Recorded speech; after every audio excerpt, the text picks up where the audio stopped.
Hello and thank you for returning to MMA Alerts. First up today is pound-for-pound fighter Dana White's praise of Alex Pereira. On the pound-for-pound list, Dana White has no problem with Alex Pereira being rated higher than Jon Jones, but Islam Makhachev should not be. Pereira is reportedly in talks to make his acting debut in a film that is characterized as an action horror thriller. Before we go any further, if you want to show your support for the channel, click the like button on the video. The question of what Makhachev must do to surpass Jon Jones on White's personal pound-for-pound list arose following this week's Power Slap event preceding UFC 308. Personally, though, I'm not. Islam loves me. The child is wonderful.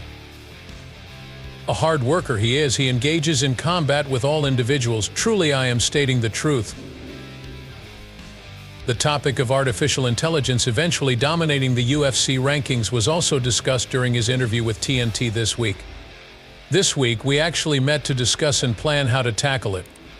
Plus, I had a conversation regarding AI with Mark Zuckerberg. I will certainly correct the ranks. Going into 25, we're going to make a ton of moves. Despite the fact that Alex Pineda stated following UFC 307 that he plans to remain at light heavyweight for his upcoming fight, in an Instagram story post, he hinted at what he and Jon Jones might have discussed by including a screenshot from their FaceTime discussion and writing, "Even Dana White would be fascinated about what we talked about." As he eagerly awaits Saturday's bout between Magomed Ankalaev and Alexander Rakic, he posted the following message to his Instagram story. "I was hoping Ankalaev would win to buy himself some more time, but Rakic is just too strong for him."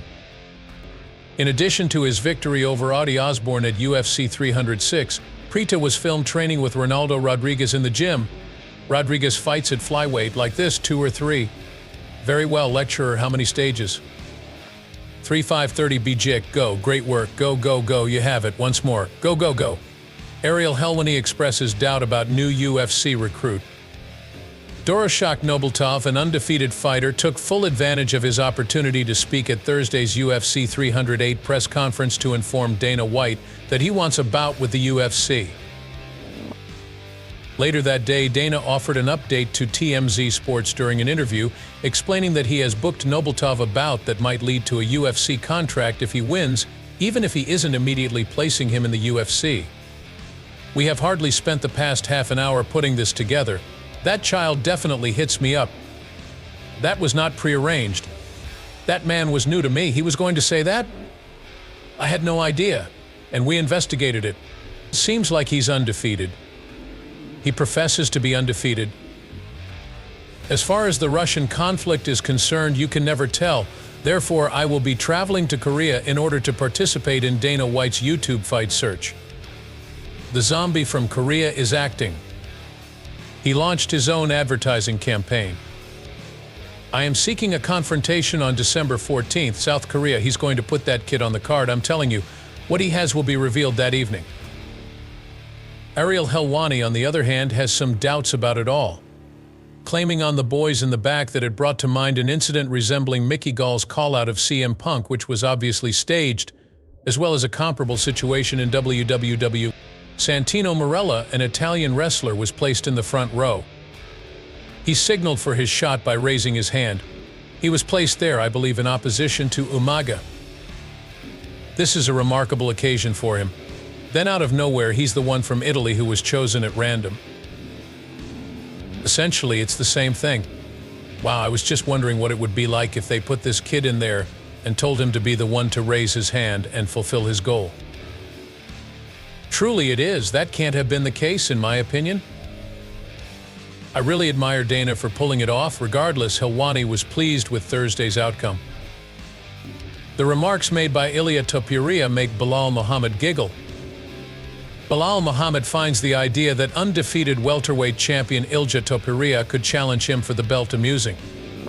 El Matador found himself squarely in Belal Muhammad's sights before Topuria's bout with Max Holloway on Saturday because he declared his desire to become the first UFC champion to hold championships in 3 divisions. He made a joke about Topuria having Napoleon syndrome when speaking with Damon Martin of MMA Fighting. Somewhere along the line, I suppose that guy has Napoleon syndrome. Guys who are shorter tend to put on an air of toughness. Someone asked me why he was attacking Islam, and I believe that's when he began to attack me. I told him to pay attention to Holloway, who is standing right in front of him. Plus, if the men from Dagestan catch wind of your disdain, they will slap you. They aren't into trash talking. This is their everyday reality. It seems like he was offended by it. I believe he's on a quest for self-discovery. By doing so, he hopes to demonstrate to his audience that he is a trash talker and villain. His trash-talking skills are lacking. When it hits me, he's really just plagiarizing memes, which is hilarious. Dana White stated this week that she will allow Islam Makhachev to fight for the welterweight title if he defeats Arman Tsarukyan, despite Topuria's efforts to set up a fight with Islam Makhachev by starting beef with him and the other Dagestani fighters who train with him. After all, Belal Muhammad has already stated that he won't fight his teammate Shavkat Rakhmonov, so Makhachev isn't likely to move up to welterweight if Muhammad wins. And Makhachev used to make light of the fact that Belal's victory derailed his ambitions to become a two-division champion. Okay, everyone, this coming weekend in Abu Dhabi is UFC 308. The folks over at DraftKings also have a plan to turn up the heat for you as usual. Instantaneous $200 in bonus bets are available to all new clients with a $5 stake. Yes, you read it correctly. We are offering a $200 bonus to all new customers who place a $5 wager on any of the fights this weekend. Using the $200 in bonus bets to construct a same-game parlay in which you merge numerous bets will take things to the next level. It's for a more substantial reward. Do not be concerned if sports betting is not yet available in your state. Dana White retaliates against the PFL owner for remarks. Don Davis, owner of the PFL, told MMA Fighting's Mike Heck that based on his calculations, last weekend's Battle of the Giants, which featured Francis Ngannou and Renan Fajeda, performed better than any UFC card this year. Not only that, but Davis went on to say that the event's performance was comparable to that of the Saudi Arabian Ring of Fire event, which included a bout between Tyson Fury and Oleksandr Usyk.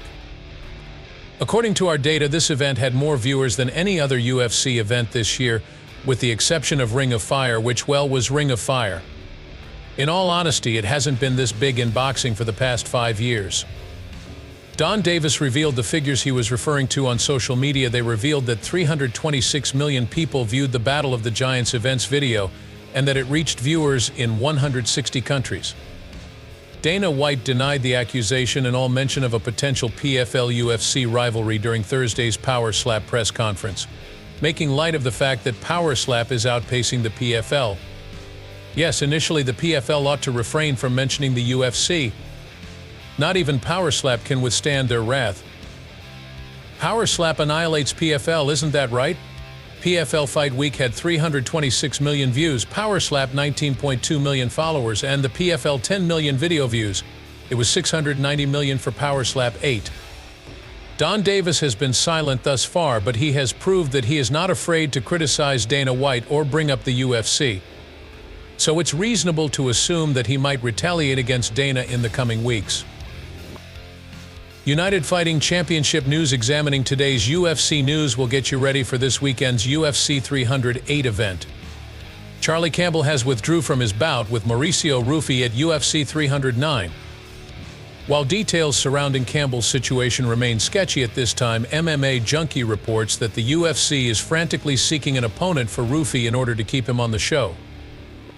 Also, 4 fights have been announced for UFC 310, the first of which is a heavyweight matchup between Rezvan Kunev and Martin Buday. After winning on Dana White's Contenders Series last summer, Kunev will be making his UFC debut and hoping to continue his winning streak, while Buday will be looking to improve upon his June split decision win over Andrei Arlovsky. Joel Alvarez will face lightweight contender Jarkar Klose the next weekend. Klose is riding high after winning his last fight, which was against Joaquin Silva at UFC 301. He hopes to extend his winning streak to 5 fights. In contrast, Alvarez will be aiming to extend his winning streak to 3 fights, which began with his victory over Elvis Brenner this summer. On January 11th, UFC Vegas 101 will feature a light heavyweight contest between Bruno Lopez and Jarkar Klose, as well as a bout between Magomed Gaziazulov and Jarkar Klose. After making his UFC debut in June, Gantsyatsalov will aim to keep his perfect record intact, while Lopez, fresh off a Contender Series victory this summer, will seek his maiden UFC victory. Finally, on February 1st, a middleweight match between Andrei Muniz and Akram Aliskerov is scheduled to take place in Saudi Arabia. Muniz will be looking to build on his split decision victory over Jung-Yong Park, while Aliskerov will be looking to recover from his defeat to Robert Whittaker. Dana White was criticized for her dishonesty throughout the interview. Dana White's reaction to the UFC's antitrust settlement earlier this week has been eagerly anticipated by many in the mixed martial arts community. After Thursday's power slap, Dana was questioned by members of the media about the situation and how the upcoming generation of fighters can avoid a fate similar to that of the Levy Zuffa fighters, who informed Judge Boulware that the settlement money would have a profound impact on their lives. It would be great to have it resolved, though. Some of these guys were here when we were in the red, no matter how much money we had. It's crazy to think about how far we've come. The current state of affairs is reminiscent of the early days of baseball, in that the profits are far higher than those of that era. Everything will remain the same in 10 years. Despite his claims that the UFC was in the red, John Nash had access to Dana White's financial records and used them to demonstrate in court documents how the Fertittas and White had paid themselves about $1 billion prior to the start of the Levy Zuffa era in December 2010. In terms of the available funds at the time, Dana White and the Fertittas had already paid themselves nearly $900 million before the league class period even began, and $1.2 billion by the end of the class period, not including the billions they gained selling it to WME. Former Bleacher Report and Fox Sports employee Jonathan Snowden also joined the fray. It would be helpful if the individuals inquiring about him could be provided with further information. I take it that the well-liked Hostile podcasts and YouTube series do not include it. John Fitch also responded to Dana White's video by stating, "This shithead would encourage competitors at the rules meeting before each fight to lay it all on the line and go out on your shield to put on a show," promising that the UFC would always protect them. That statement was false. Despite reaching a settlement in the Levi Zuffa case, the UFC is still facing legal action in the Johnson v. Zuffa claim, which involves UFC athletes from 2017 and later. Ilia Topuria vs. Max Holloway is what Israel Adesanya has predicted. Max Holloway and Ilia Topuria. The current featherweight champion will square off in the main event this coming weekend, but opinions within the mixed martial arts community are still divided. Many fans and fighters predict that Max Holloway will reclaim the title, even though most betting services prefer Topuria. Although Israel Adesanya is friendly with Max Holloway, he still thinks the former champion can win the fight based on Holloway's record and experience in championship fights, according to his official prediction, which he shared in a video on his YouTube channel. "My official choice is Max Holloway. Just because Max is my boy doesn't mean I'll choose him again. While I really enjoy seeing Ilia fight, my money is on Max Holloway. I believe that he will really shine in rounds 4 and 5 thanks to his extensive training, his expertise fighting in the octagon, his time spent there, and his championship medal. Not only does Izzy believe in Holloway's abilities, but so do Alexander Volkanovski, Bilal Muhammad, Sean Strickland, and Robert Whittaker. In contrast, Tom Aspinall and Corey Sanhagen are of the opinion that Topuria will successfully defend his title this coming Saturday. Now that the main event has been officially announced and both combatants have made weight, who do you think will win on Saturday? Israel Adesanya was caught on camera at a barbershop watching the bout between Nasruddin Imavov and Jared Cannadier. Would you be interested in watching Nasruddin Imavov fight Israel Adesanya? Post a comment telling us what you think. Rumors of a staph infection have surfaced, raising concerns about a potential UFC 308 bout. After the UFC released a photo of Margot Mirakaliev, an open wound was visible right below his knee. This has led to suspicions that he had a staph infection. Here are the opinions of a few fans. If it's faculty, I won't be surprised. Still, I can't wait for the fight. Rakik is serious business. Cater was likewise in Aljo's crosshairs. That concludes my remarks. Nowadays, why does it seem like everyone gets a staph? How challenging is it to take a shower following a workout? Holy fuck, man. Well, it could be wise to create a fresh parlay wager just in case. After you roll, clean your body, wash your trainers, and FK your mats. I don't understand how difficult that is. When asked why he is avoiding Umar Nurmagomedov, Merab Vashvili lashes out at a reporter. Sean O'Malley is deserving of the rematch according to Merab, and Umar has yet to demonstrate his worthiness. This is Merab's statement. How long till we witness the struggle against you? Has anyone seen this man? Fights are breaking out between him and other people, and he is terrified. Do you happen to know where he is? Do you happen to know where he is? Please tell me. He clearly intends to get knocked down before making excuses and avoiding the confrontation, all right? This is not going to be achieved by me.